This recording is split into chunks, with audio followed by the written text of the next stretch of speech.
Hi, my name is Chrissy and I'm with Intuitive Parent Evolution.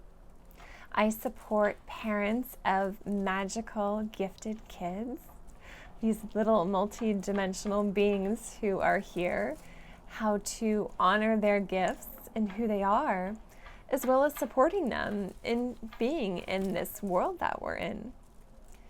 One of the ways that I do that, one of the tools that I have at my disposal is actually birth chart readings. Now, if you don't know what that is, check out the previous video that I'm going to have linked below for you. And I'm going to talk a little bit about what a birth chart reading is. In this video, I want to share an experience that I've been having with Eric and how that is actually reflected in his birth chart and is part of who he is, and has given me these tools to better understand and navigate this very unique challenge that he has. If you've never seen a birth chart before, this is what it looks like. Snapshot in time of the moment of Eric's birth. And I'm going to speak to a little bit about a very specific dynamic that he has. And first, though, I'm going to tell you about this experience. So, Eric is my very magical child. He has language challenges. He didn't start talking until he was 5. At least that's talking with words like I'm using with you. He has many other ways of communicating. From his favorite is light language and telepathic communication with me. So I've had to really kind of up my game to meet him where he is at. But he's 7 years old now, and we're in this very interesting dynamic. He loves playing with my mom, his grandma Charlie. And she's really kind of like roughhouse kind of grandma, okay? So he's, right, little boys are all about that. So he has this very unique thing where he sees adults and he has this almost like expectation, if you will, that I'm going to go play with them the way I play with my grandma because that's how I interact with her. So clearly that's how I interact with adults, right? Obviously, that's not it's not a good idea. And that is something that I am working on teaching him, that this isn't okay, that other people have boundaries, right? Keeping words very simple. It's not safe to touch strangers. You know, we can touch our friends, people that we know that this is okay with. For him, the words I use are similar to what I'm sharing with you, but a little bit different as well. So I'm having this situation coming up where we can just be walking on the side of the street and Eric kind of goes up and he just hits them. Not like hits them, right? But like a very childlike play of I'm going to go up and like, oh, I got your stomach. Like that kind of play is what he's engaging in with strangers and people that we don't know. This happens a lot at like the playground. There's all the energy of all the kids running around and you got parents kind of wandering in and about, and he'll just be running by them and just kind of like hit them on the stomach. And again, it's not hard, it's not mean. Actually, part of me is grateful that he's choosing to do this with adults rather than other kids. If you can kind of think back to your kids or your friends' kids when they were at that really young age and like hitting other kids when you got mad, like was a thing. So I'm really glad that that is not an issue.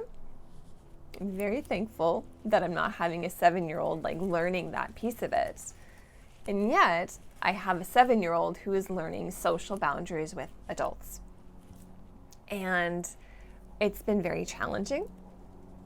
Eric is not the type of child who responds well with lots of no's. I have to be very mindful when I use no. Like it's when I say no, like I really mean no, and he knows that. That's part of the partnership that he and I have built since he was very small.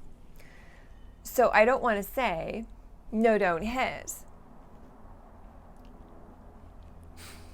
That's so sweet. There's a hummingbird right there.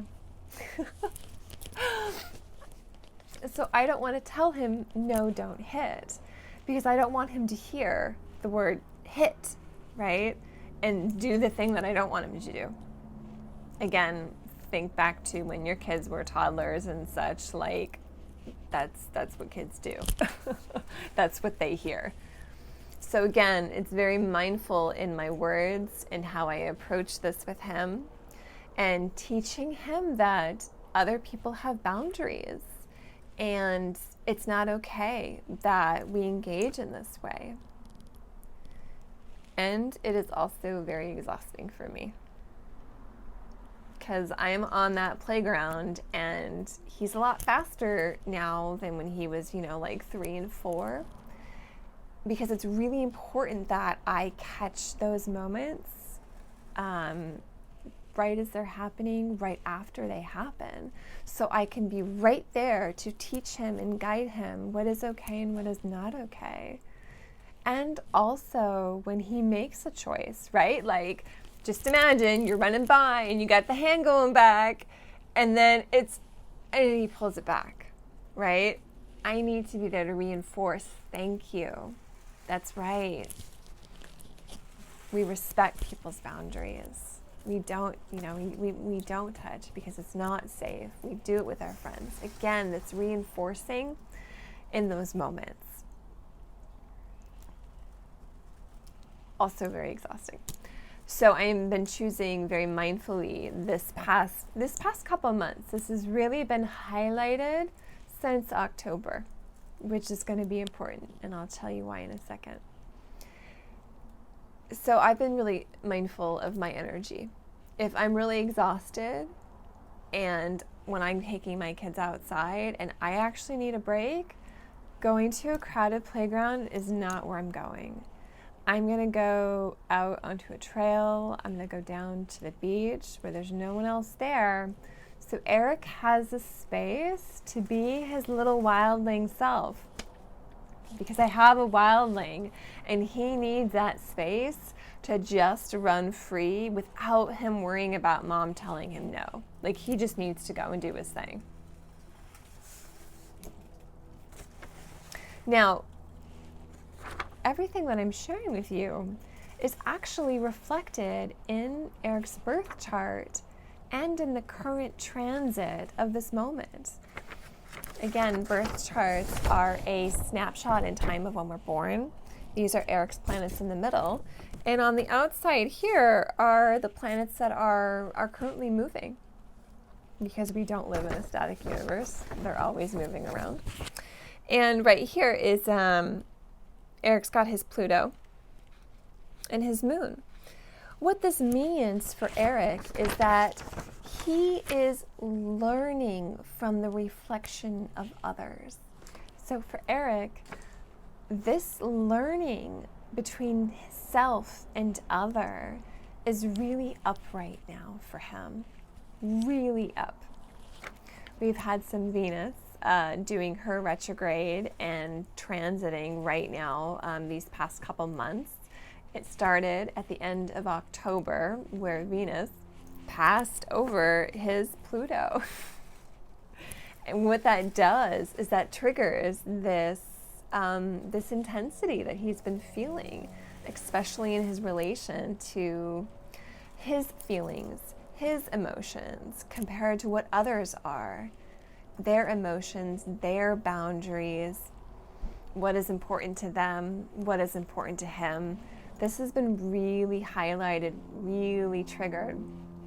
And then what happened at the end of December is Venus went retrograde, which means she moved back. Okay, so it was like this literally like highlighted moment in time where this was happening for him. Very much reflected in my lived experience with him. And it's right there in his birth chart. So what this does is, Well, first off, it gives me a little bit of knowing that, like, I'm not crazy as a parent. I'm not imagining things. And I also know that it's not going to last forever. And in fact, as Venus is now direct, okay, she's moving off of that opposition that has been happening between Pluto and his moon. Okay, Eric is someone who really feels emotions very strongly, very much in his body.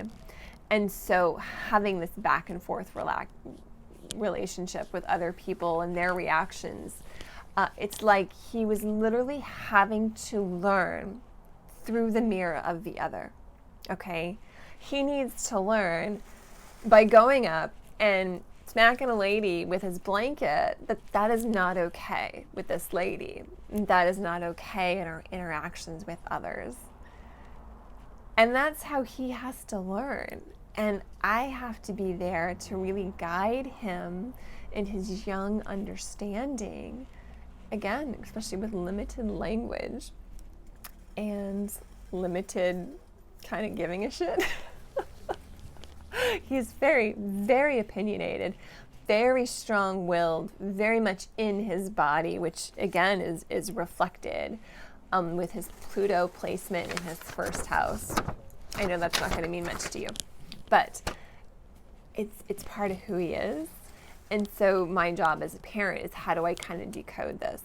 Like, how is he going to react to the world? And how can I best guide him in a way that supports him? Because I don't want to change him. And yet at the same time, it's very important that he learns social boundaries with others. Especially as he gets older and bigger, this is a really important lesson for him. And again, I have this guidance through this roadmap that his soul gave me. I'm very fortunate and very lucky to have this. And so can you. And not only can you have this guide map, right? But how do you, let's say you have a child who is learning in the same way that Eric is by experimenting and learning, oh, nope, can't do that.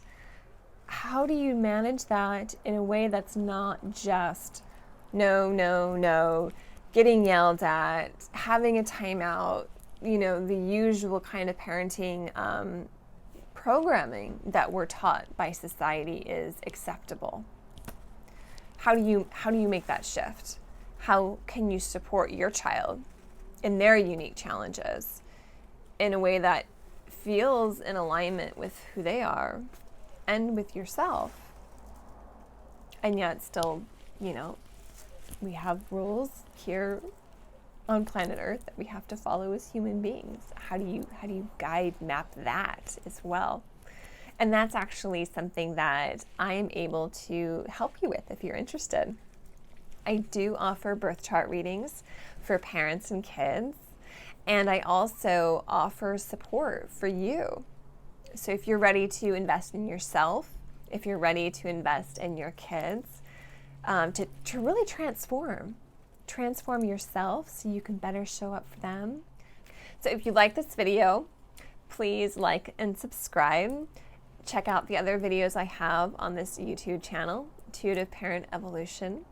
I also have a Facebook group that you are more than welcome to join, so you are not alone on your unique journey with your magical kids.